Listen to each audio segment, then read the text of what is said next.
এবার আমি IMG tag থেকে ভিজিবিলিটি ভিজিবল হিডেন করে দিলাম না, ভিজিবিলিটি ভিজিবল। ভিজিবল মানে হচ্ছে কি শো করবে, বাই ডিফল্ট কি থাকে ভিজিবিলিটি ভিজিবল থাকে। ভিজিবল মানে হচ্ছে শো করবে, এটা দেওয়ার দরকার নাই কারণ না দিলেও ভিজিবিলিটি কি থাকে আপনার ভিজিবলই থাকছে। এবার একটু ভালো করে সবাই খেয়াল করেন, সবাই একটু ভালো করে স্ক্রিনটার দিকে তাকান। এখন এ হচ্ছে শাহরুখ খান দেখতে পাচ্ছি আমরা, নিচে একটা প্যারাগ্রাফ দেখতে পাচ্ছি।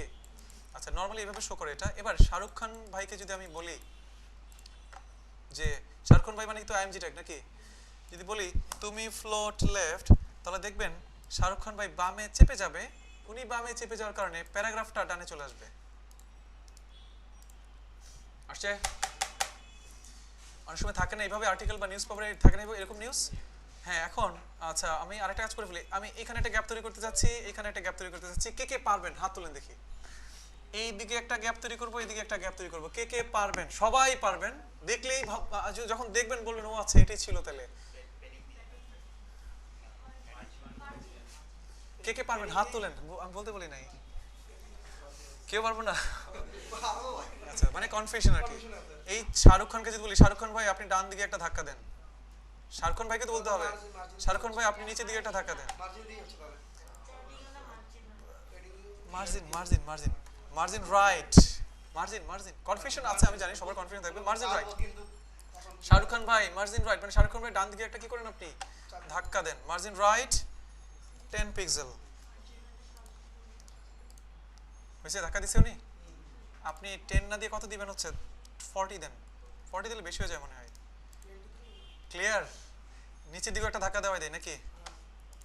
তাহলে নিচের দিকে ধাক্কা দিবে কিভাবে উনি? Margin bottom 40 pixel. ক্লিয়ার? বুঝতে পারছেন কি? এটা তো আমরা পারি আগেই, বাট এইটাই যে ব্যবহার করতে হবে সেটা আমাদের মাথায় আসতেছিল না আর কি। ওকে এবার যাই হোক আমাদের মার্জিন টার্জিন দেওয়া এমনি এমনি দেখাচ্ছিলাম, এটা জাস্ট বোঝার জন্য আর কি। আমি মার্জিন কিছু দিচ্ছি না আর কি, মেইন বিষয় আমাদের এটা না। শাহরুখ খান ভাইকে যখন আমি বললাম তুমি ফ্লোট লেফট, প্যারাগ্রাফ ভাই কি করলো? ফ্লোট করলে প্যারাগ্রাফ নিচে ছিল, বাট সে এখন শাহরুখ খান ছবির বাম পাশে চলে আসছে।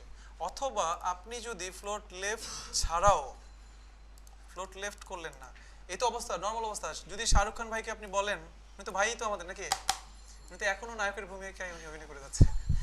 এবং উনি কিন্তু অনেক মানে বলা যায় যে আপনার আপনার সারা বিশ্বের মানে টপ 10 এর মধ্যে কিন্তু উনি আছেন, ধনী অ্যাক্টর ধনীর মধ্যে আর কি। এমনকি টম ক্রুজের উপরে মনে হয়, টম ক্রুজের চেয়ে উপরে উনি, মানে টাকা পয়সার দিক থেকে আর কি। বুঝতে পারছেন? এবার আমরা যদি বলে দিই ফ্লোট রাইট, এখন যদি রিলোড দেই তাহলে কি হবে? এখন আমাদের শাহরুখ খান ভাই ডান দিকে চলে যাবে, লেখাগুলো কোন দিকে চলে আসবে? বাম দিকে। বুঝতে পারছেন? কখনো কখনো ডিজাইন করার ক্ষেত্রে আপনার একটা সমস্যা তৈরি হতে পারে এখানে এরকম, যেমন আপনি লেফট করেছেন, ফ্লোট লেফট, নরমালি পি থাকে কোথায়? নিচে। ফ্লোট লেফট করার আগে পিটা কোথায় ছিল? নিচে। বাট কোনো একটা কারণে ডিজাইন করার স্বার্থে আপনার এই ছবিটাকে ফ্লোট লেফট করার প্রয়োজন পড়লো, অথবা ফ্লোট রাইট করার প্রয়োজন আপনার পড়তেই পারে। আপনি সুন্দর মতন এটাকে ফ্লোট লেফট করে দিয়েছেন। লেফট করে দেওয়ার পর হঠাৎ করে পিটারটা কি করেছে? আপনার উপরে উঠে গেছে। বাট আপনি চাচ্ছেন আমি শাহরুখ খান ভাইকে ফ্লোট লেফট করব, বাট পিটেক তুমি কিন্তু তোমার জায়গায় থাকবা, তোমার বাম পাশে। ওর বাম পাশে ফ্লোট করা হয়েছে না, তোমার বাম পাশে ফ্লোট করা হয়েছে, বাট তারপরে বাম পাশে যে ফ্লোট করা হয়েছে সেটাকে তুমি কেয়ার করবা না, সেটাকে তুমি পাত্তা দিবে না, তুমি তোমার জায়গায় থাকবা। এই কথাটাই বলতে হয় হচ্ছে ক্লিয়ার দিয়ে।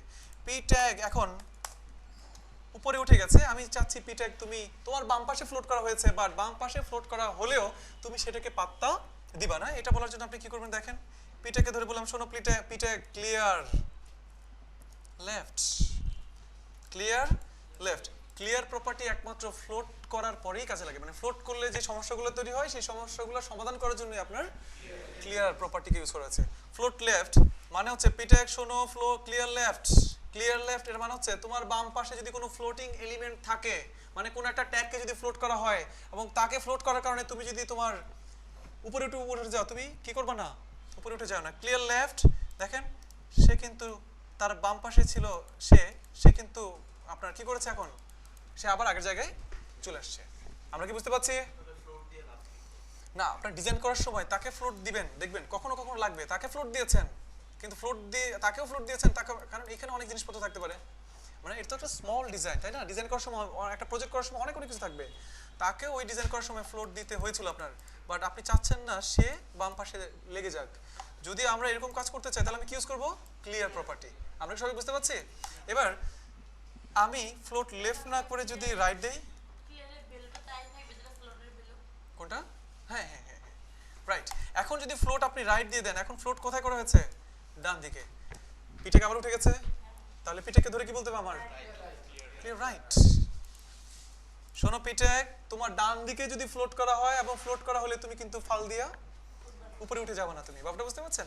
সেটা বলবো কিভাবে আমরা? এখানে ফ্লোট ক্লিয়ার রাইট। এবার রিলোড দেন, দেখেন ডান দিকে ফ্লোট করা হয়েছে, তারপরে কি সে এখন উপরে উঠে গেছে?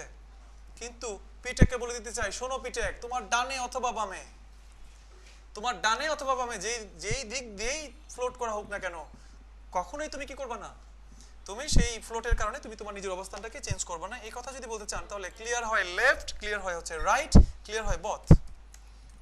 বথ মানে কি? উভয়, লেফট এবং রাইট উভয় পাশে যদি ফ্লোট করা হয় তাহলে সে আর কখনোই কি করবে না। সে এখন ফ্লোট এটাকে লেফট রাইট করেছেন, সমস্যা নাই, এখনো পি ঠিক আছে। ফ্লোট লেফট করেছেন, কোনো সমস্যা নেই, এখনো ঠিক আছে।